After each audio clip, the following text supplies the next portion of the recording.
Hello.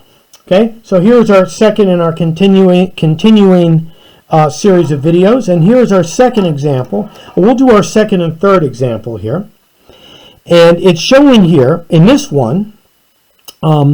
They give us again a data table, and it says the velocity v of t in the table below is decreasing from 2 up to 12. Using n equals 5 subdivisions, approximate the total distance. Using an upper division estimate, an upper estimate, and a lower estimate of the distance traveled. Okay, so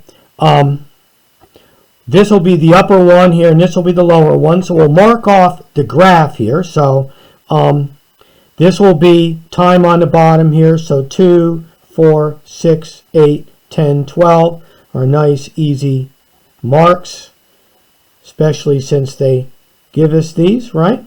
And then it goes from, 44 is the highest. So let's mark off by 10s here. 10, 20, 30, 40, like that. We'll mark the lower one the same way when we get to it. And again, this is the speed and this is the time. And they don't give us units. So we're just going to be working with the pure numbers here. Okay, now we need to know, they don't tell us exactly how wide the subdivisions are, although they sort of imply here. They tell us we want 5 subdivisions. Now here's our plan. We can see that we want the distance traveled from 2 seconds up to 12 seconds, right? So that is 12 minus 2. That's 10 elapsed seconds, right? We want 5 equal subintervals, right? And so we're going to take the 10, divide it by the number of subintervals 5, and it tells us that 2 is how wide each subinterval should be. So here, delta t has to be 2. And notice here that conveniently they've got them marked off by 2. Okay? So now we'll graph the data. Okay, so at t equals to 2 seconds, we've got it at 44. It's about there. 42 about there. 41 at 6 seconds is about there. About there for 8 seconds, which is at 40. 37, maybe about there. And at 12 seconds, it's right about there, right?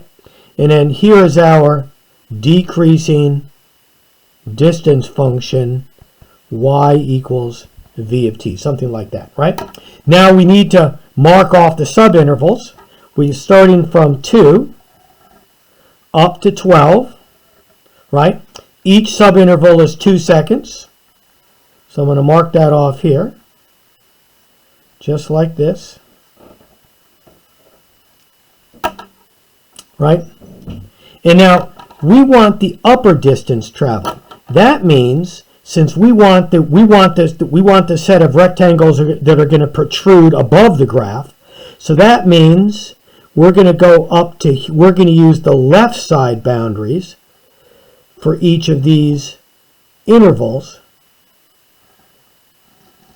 to give the height of the rectangle. So for each left side boundary, I went up to where it hit the curve, which is given by the data point here, and I draw over to the opposite right side boundary, and that gives us this set of rectangles, and the distance traveled, our estimate, is going to be the sum of those. Okay? Very good. Okay, so now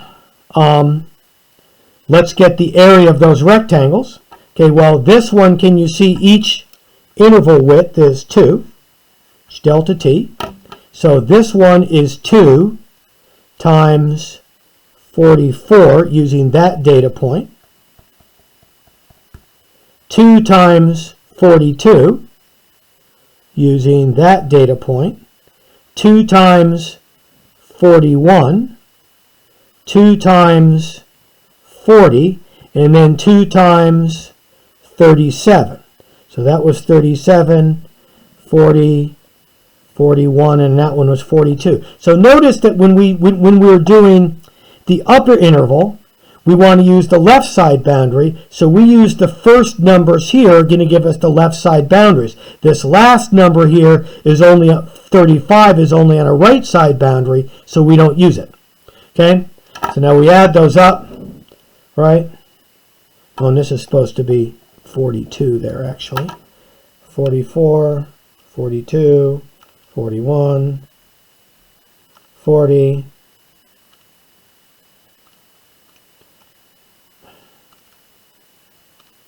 37 times 2. That all adds up to, it's times 2, 408. So 408 distance units is our upper estimate. To get the lower estimate, why, we're just going to go ahead and we're going to do the same graph here.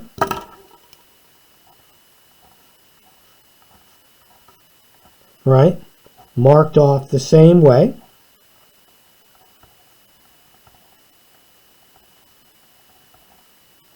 Right? 2, 4, 6, 8, 10, 12, right? And this is the time, and that's still the speed, right? Well, I'm a little off the thing here, aren't I? Okay. Okay, now we graph the data. It's still 44, 42, 41, 40, 37 about there, 35 about there, right? Same curve. We're still trying to get that distance underneath it, right? The boundaries are still going to be 2 apart. So here they are.